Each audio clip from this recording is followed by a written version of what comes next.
From the studios of Farm Journal Broadcast, this is AgDay.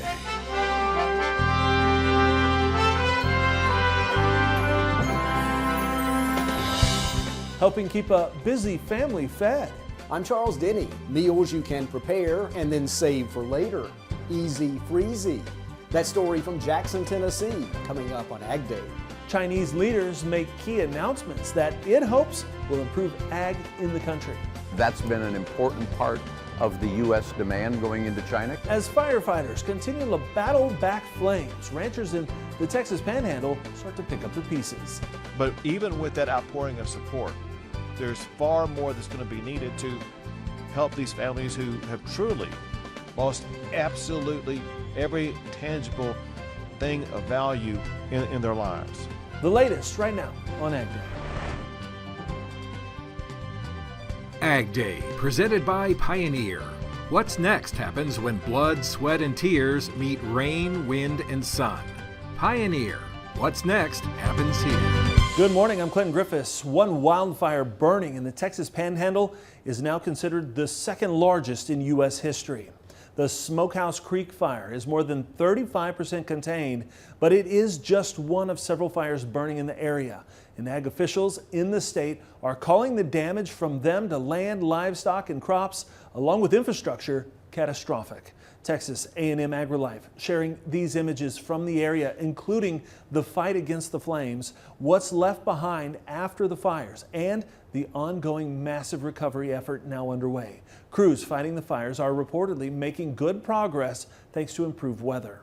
That there is much more hay that's going to be needed for all the livestock across the entire region. And the more and the quicker that you can provide it, all the better.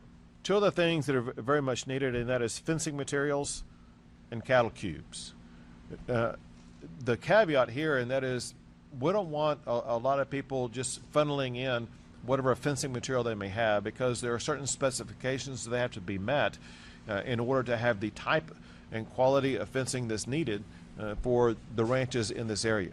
Now, ranchers in the area are still tallying up the losses when it comes to cattle killed in the fires. But at last report, at least 3,000 head of cattle were dead, with that count expected to increase by the thousands. More than 500 houses and barns, along with 120 miles of electrical lines, have also reportedly been destroyed, leaving many ranches in the area without electricity and water, along with no grass.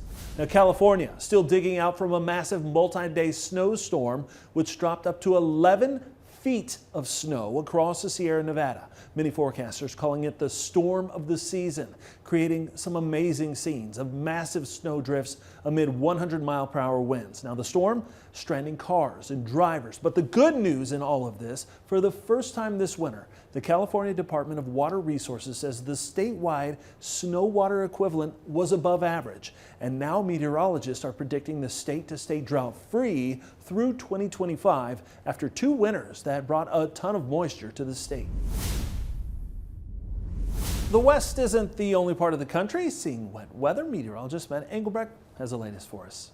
Yeah, in fact, it was a system that we were talking about last week with two low-pressure systems working across the United States. The first one was easy to see in the jet stream, and that's what we're going to be going with for Wednesday and Thursday. Now, this first one, a decent trough, a decent dip in the jet stream, bringing about a decent low-pressure system into the southeast and up to the East Coast. Remember, as we talked about last week, wetter than average conditions for the East Coast and the Southeast. A bit of a break Thursday and Friday, but that next system is going to combine with a trough digging here to the south, and then where you see that circle and the snow back up into Canada, these two are going to phase or come together Friday, Saturday, and Sunday. And that's where our next low pressure system starts to come into play.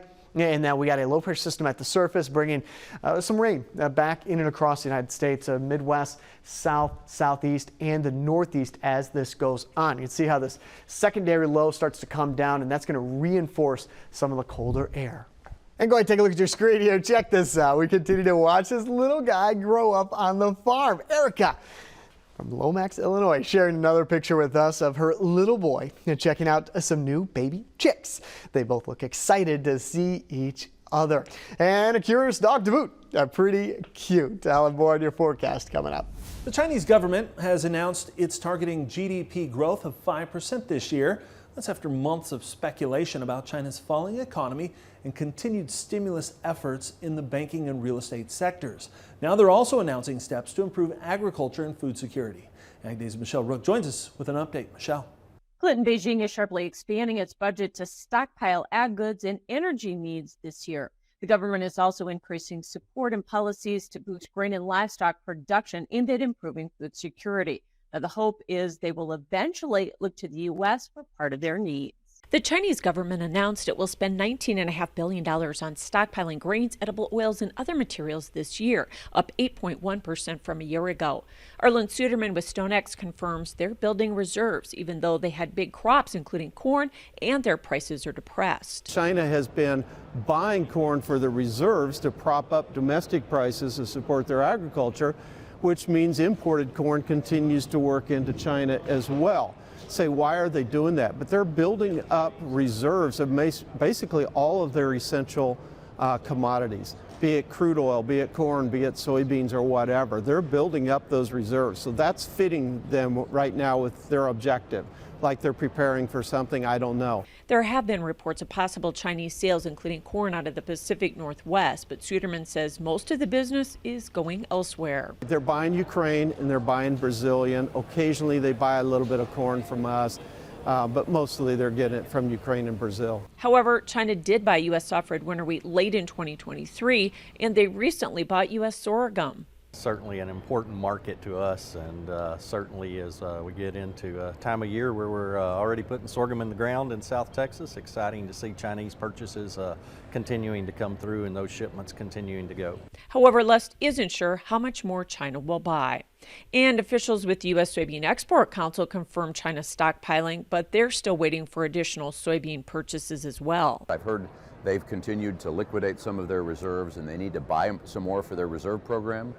We had actually been hoping that that would happen in February. It didn't seem to, so we'll just have to watch it carefully. Sutter says they may have to wait until after Brazil's harvest, but China likes to buy U.S. beans to stockpile because they store better than Brazil's. That's been an important part of the U.S. demand going into China because they keep those reserve stocks and they really appreciate the quality of U.S. soybeans when they put them into reserve. So hopefully they'll be doing that again soon. Meanwhile, China's allocated nearly $8 billion in subsidies for ag insurance premiums, up 19%, and has targeted grain output of 650 million metric tons this year. The finance ministry is also increasing the minimum purchase price of wheat and plans to stabilize meat and dairy production capacity. I'm Michelle Rook reporting for AgDay. Some signs of improvement in farmer sentiment according to the latest Ag Economy Barometer from Purdue University and the CME Group. Now, the monthly survey of farmers rising in February to a reading of 111. Now, that's 5 points higher than in January, but still 14 points below where it was this time last year. The rise driven mainly by producers being somewhat more optimistic about the future. Once again, in this month's survey, we asked producers what their biggest concerns are for their farming operation in the upcoming year. And the top concern remains higher input costs, chosen by 34% of this month's respondents. But 28% of the respondents this month chose lower crop and or livestock prices. That's up from 18% who chose that a year ago. The Farm Capital Investment Index reading of 34 was 1 point below a month. Something to note, the interest in leasing farmland for solar energy. Now, the February survey asking farmers whether they've discussed a solar energy project with a company in the last 6 months and for how much money. Take a look at the latest results. They're in brown, with 10% saying they had been approached in the last 6 months, and more than half, 56%, said they were offered a lease rate of $1,000 per acre or more. The world's largest agribusiness says it has no plans to break the company apart. We have an update on Bayer coming up next. And later, families are busy and cooking a healthy meal can get pushed to the back burner. We'll meet some educators in Tennessee trying to change that trend in the country.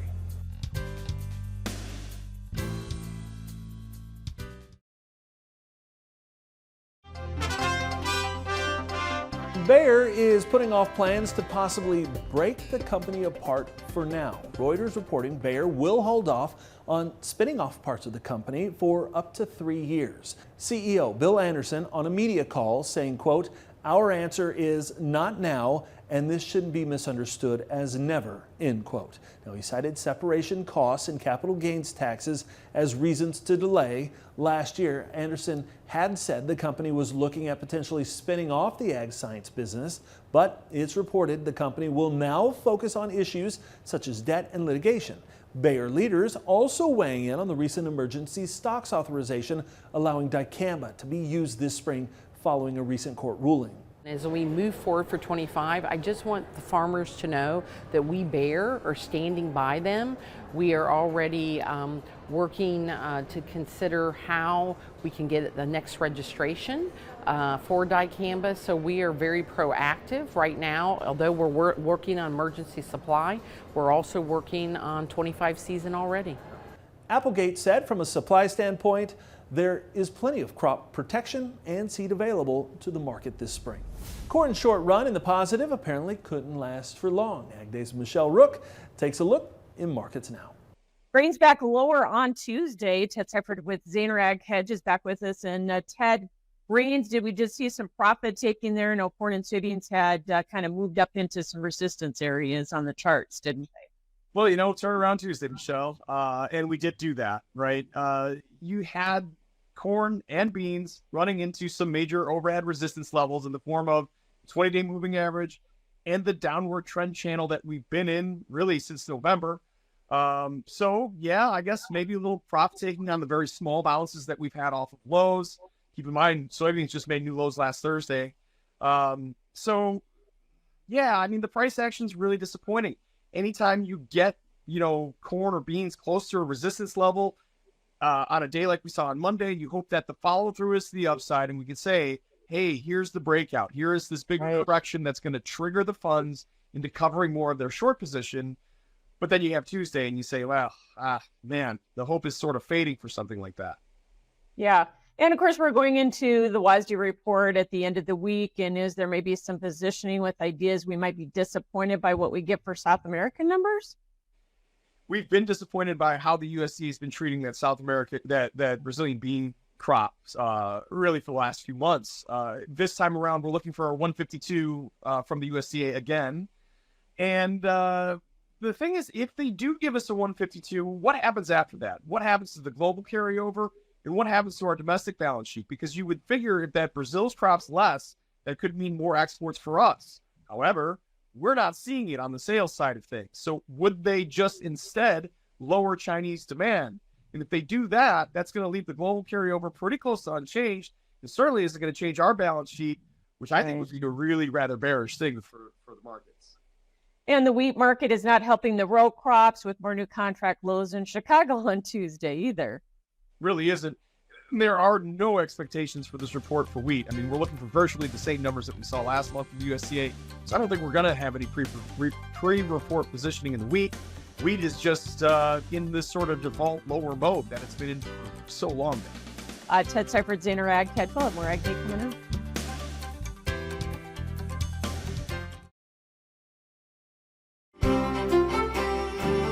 So just like last week, I want to look at the precipitation outlook from the 10th through the 14th.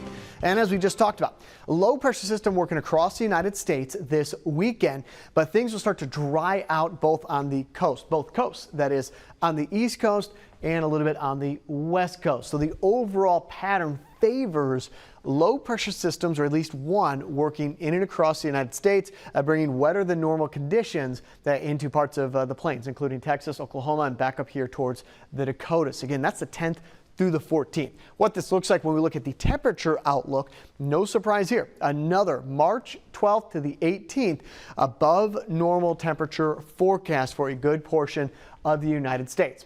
And typically, this time of year, we get that cold air butting up against the warm air with severe weather as we're starting to get a little bit into more spring-type patterns in and across the United States. If this is to hold, what that is going to do is the jet stream is going to be as extreme over the United States and stay kind of shallow and eventually work more to the north as the difference in those temperatures, the really cold and really warm, that difference, that gradient is going to be shifting more to the north. That goes all the way through the 18th. With above normal temperatures in the forecast. What this looks like from a jet stream perspective, there's a trough that I was talking about that's going to be moving from the west to the east. And at the surface, a low pressure system with some heavy downpours, perhaps some severe weather will be possible. Now the ridge builds back in, so we looked at that extended precipitation and temperature outlook. So once again, the ridge is going to suppress the atmosphere into the Midwest down here to the south and keep any kind of available energy or rain chances out of the forecast for a large portion of the nation. Again, that's Tuesday and also a little bit into Wednesday. Speaking of which, there's Wednesday morning into Wednesday afternoon. Low pressure system number 1 leaves the east coast, while the second one enters on the west coast. Start off with Texarkana, mostly cloudy. That's going to be Arkansas, high around 78 degrees. How about Texarkana, Texas? Mostly cloudy, high around 78 degrees. And Middletown, Ohio, got some morning rain. And later, we're off to Tennessee, where extension educators are teaching busy families to plan and cook healthy meals ahead of time in the country.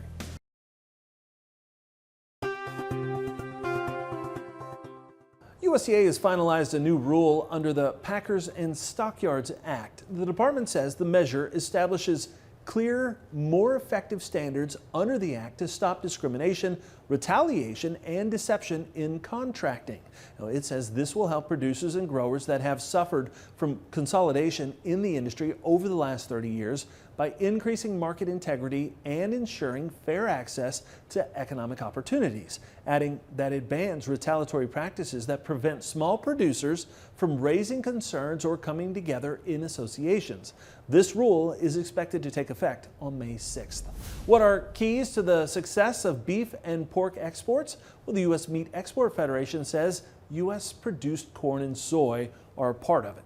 USMEF Chair Randy Sprunk meeting with producers last week at Commodity Classic. Now, he says feed is an important part of the life cycle analysis of red meats, and he adds that you can't say U.S. meat is a sustainable product without understanding what's happening on the farm with production of grain and soybeans. That's a story that differentiates us from other export countries versus the EU. You know, when I graduated in '81, 100 bushel corn was the max yield. You look at it today here, it's 2.5 times. I mean, there is no greater efficiency and sustainability story than that, making more with less here. So I think the story that we've got to be able to tell on differentiating our product comes because of our feed grains. Now in 2023, U.S. red meat exports accounted for the consumption of nearly 513 million bushels of corn, valued at more than $3 billion, and 97 million bushels of soybeans with a value of $1.4 billion. Now, livestock aren't the only ones in need of a healthy diet. Up next, ways to overcome the challenges of a busy life and prepare healthy meals ahead of time in the country.